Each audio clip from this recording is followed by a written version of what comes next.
जो लोग इंसान इंसान में भेद पैदा करते हैं, जो लोग हमारे लोगों की मूंछ रखने पर हत्या करते हैं, जो लोग हमारे बच्चों के घड़ा छूने पर हत्या करते हैं, जो लोग मंदिरों में प्रवेश करने पर, मूर्ति छूने पर हमारे लोगों की हत्या करते हैं, ऐसे लोगों को हम लोगों ने जवाब देना है। 50 लाख तो दूर की बात है, आप जितना मर्जी तैयारी कर लीजिए, एक राजेंद्र गौतम के गर्दन को काटोगे तो 1 करोड़ पैदा होंगे, 1 करोड़ पैदा होंगे। आप मारिए, कितने लोगों को मारोगे? हम मरने से नहीं डरते, क्योंकि ये लड़ाई न्याय की लड़ाई है, ये लड़ाई राजेंद्र गौतम की लड़ाई नहीं है। मैं पूछना चाहता हूं, वो कौन लोग हैं जिनकी हत्याएं हुई?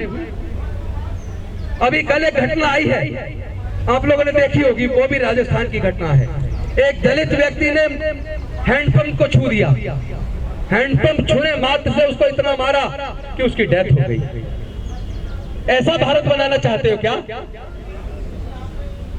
अरे मुझे एक एग्जाम्पल पूरे दुनिया में से निकाल के बता दो, केवल एक एग्जाम्पल, कि कोई व्यक्ति गंभीर रूप से बीमार हो जाए, डॉक्टर कहे तुम्हारा बड़ा ऑपरेशन होना है, 20 यूनिट ब्लड की जरूरत है, और उसने ये कहा हो कि मुझे 20 यूनिट ब्लड डोनेट करवा दो, लेकिन ब्लड केवल ब्राह्मण का होना चाहिए, या क्षत्रिय का होना चाहिए, या वैश्य का होना चाहिए, या हिंदू को होना चाहिए, या मुसलमान का होना चाहिए।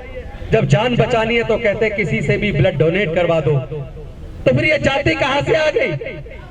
पूरे दुनिया के अंदर जाति नहीं है, चाइना में जाति नहीं है, जापान में जाति नहीं है, रसिया में जाति नहीं है, इंग्लैंड में जाति नहीं है, इटली में जाति नहीं है, फ्रांस में जाति नहीं है, स्पेन में जाति नहीं है, अमेरिका में जाति नहीं है, ऑस्ट्रेलिया में जाति नहीं है, न्यूजीलैंड में जाति नहीं है। जब पूरे दुनिया में जाति नहीं है तो जाति केवल भारत में क्यों है? और ये जातियां किसने बनाई? और जातियों के बनने से किसको फायदा हुआ, और जातियों के बनने से किसको नुकसान हुआ? जिनकी मूंछ रखने पर हत्या की जा रही है, क्या वो हत्या जाति की वजह से नहीं हुई? जाति की वजह से हुई है ना। जिनको घड़ा छूने पर हत्या हुई है, मंदिर प्रवेश पर हत्या हुई है, मूर्ति छूने पर हत्या हुई है, मैं पूछना चाहता हूं उनका धर्म क्या था? मैं पूछना चाहता हूं उनका धर्म और जाति क्या थी? अगर आप कहते हो कि आप बौद्ध बना रहे हो, आप हिंदुओं को अल्पमत में पहुंचा रहे हो, तो मैं पूछना चाहता हूं, आप अगर हमारे लोगों को हिंदू मानते हो तो उनकी मूंछ रखने पर हत्या क्यों करते हो?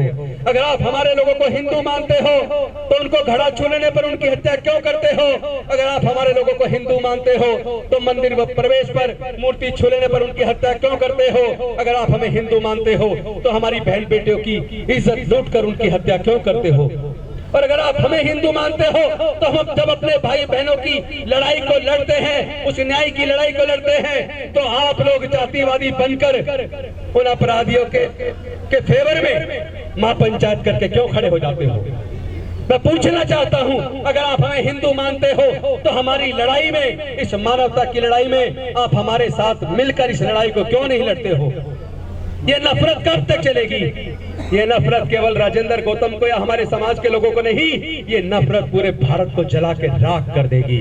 हम लोग भारत को बचाने आए हैं, हम लोग भारत को बचाने आए हैं। हम डॉक्टर बाबा साहब अम्बेडकर को मानने वाले हैं, हम डॉक्टर बाबा साहब अम्बेडकर के संविधान को मानते हैं। हम अमन चाहते हैं, हम शांति चाहते हैं, हम अपने लोगों को जाति की गुलामी से बाहर निकालकर अपने पूर्वजों की सांस्कृतिक विरासत में, बुद्ध के दम में वापस लाना चाहते हैं। तो इसमें आपको तकलीफ क्यों है?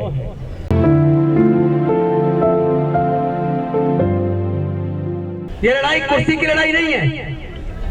डॉक्टर बाबा साहब अम्बेडकर के मिशन मूवमेंट के लिए, इस 22 प्रतिज्ञाओं के लिए, एक तो क्या हजारों कुर्सी कुर्बान करनी पड़े तो हम करने के लिए तैयार हैं। और कुर्सियां तो छोटी चीज है, अगर जान कुर्बान करनी पड़े तो हम जान कुर्बान करने के लिए भी तैयार हैं।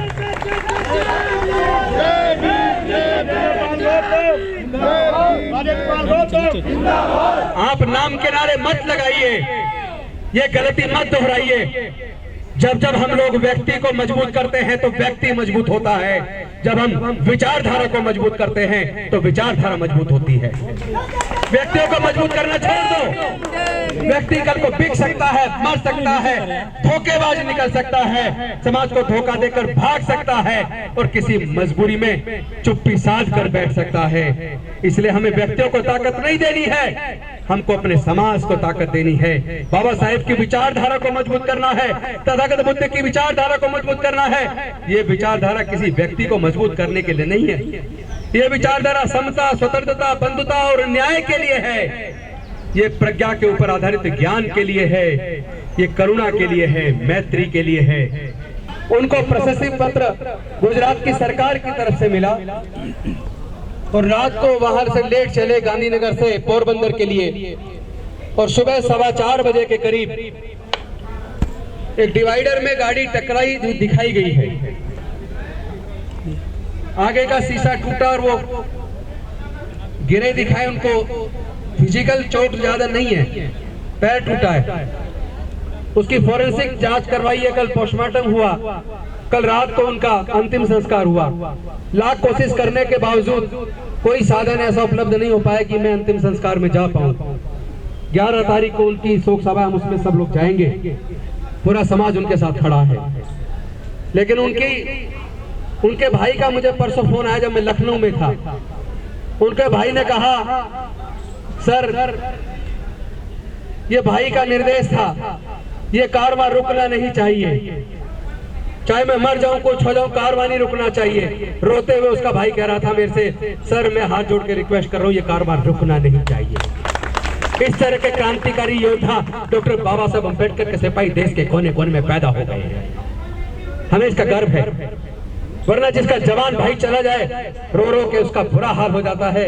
वो मिशन मूवमेंट की बात नहीं करता, लेकिन वो रोते रोते कह रहा था ये भाई का सपना था, बाबा साहब का मिशन रुकना नहीं चाहिए।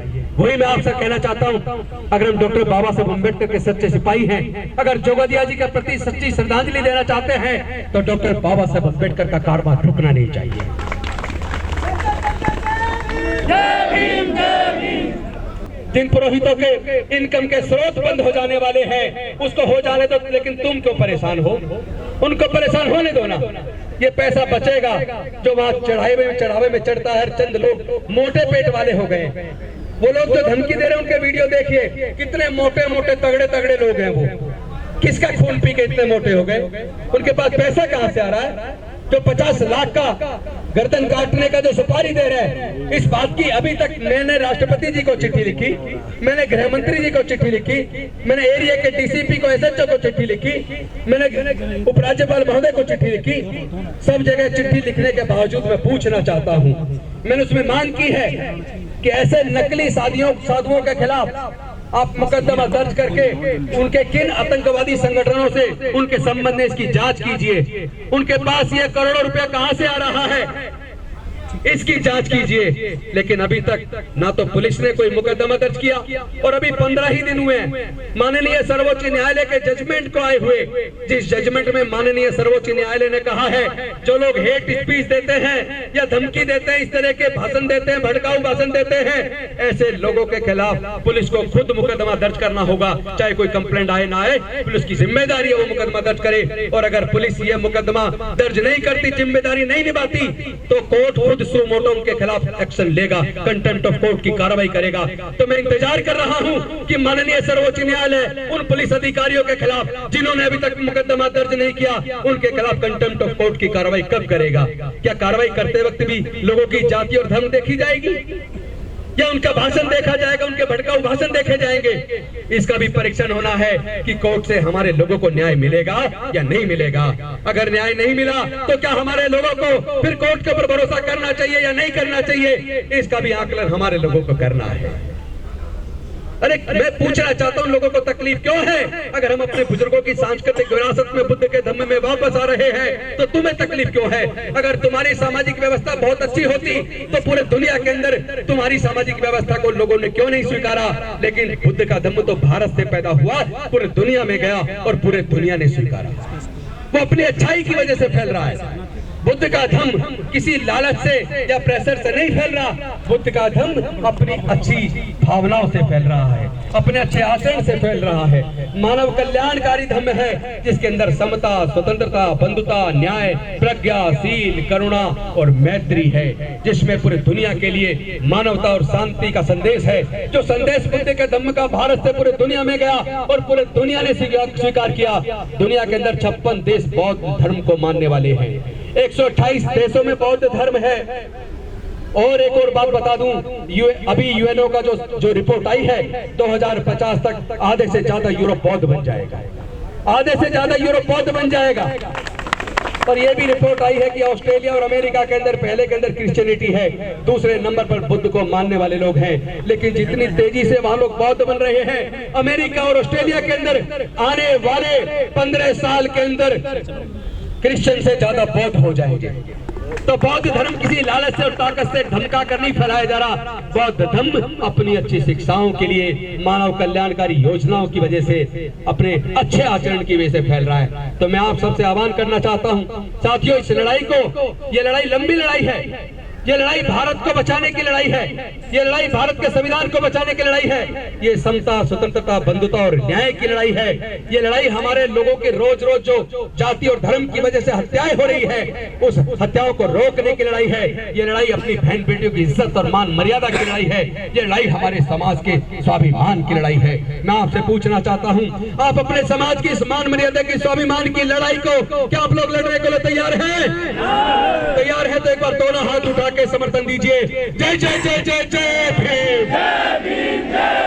जय जय जय जय जय भीम, जय जय जय जय जय भीम। बौद्ध धर्म की क्या पहचान, बौद्ध धर्म की क्या पहचान, बौद्ध धर्म की क्या पहचान, बाबा साहेब की अंतिम इच्छा, बाबा साहेब की अंतिम इच्छा, बाबा साहेब की अंतिम इच्छा।